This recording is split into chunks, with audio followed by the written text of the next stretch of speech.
స్థానిక లాలా చెరువు housing board కాలనీలో వేంచేసి ఉన్న శ్రీ వల్లి దేవసేన సమేత సుబ్రహ్మణ్యేశ్వర స్వామి వారి షష్ఠి మహోత్సవాలలో భాగంగా శనివారం రాత్రి శ్రీ సుబ్రహ్మణ్యేశ్వర స్వామి వారి కళ్యాణ మహోత్సవం అంగరంగ వైభవంగా జరిగింది. ఆలయ ధర్మకర్త నండూరి సుబ్బారావు, సత్యదేవి దంపతులతో కలిపి 10 జంటలు కళ్యాణ క్రతువులో పాల్గొన్నాయి.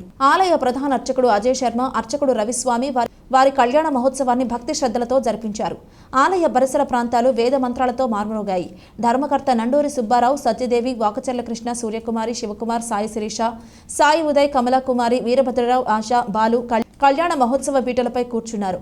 స్వామివారి కళ్యాణ మహోత్సవాన్ని తిలకించేందుకు భక్తులు భారీగా తరలివచ్చారు. ఆలయం విద్యుత్ దీపాలతో మిరుమిట్లు గొలిపింది. శాస్త్రోక్తంగా జరిగిన స్వామివారి కళ్యాణ మహోత్సవాన్ని భక్తులందరూ భక్తి శ్రద్ధలతో తిలకించి పునీతులయ్యారు. ఆ సుబ్రహ్మణ్య స్వామి ఆశీస్సులు ప్రజలందరిపైన ఉండాలని, సకల శుభాలు కలగాలని ప్రార్థించినట్లు నండూరి సుబ్బారావు తెలిపారు.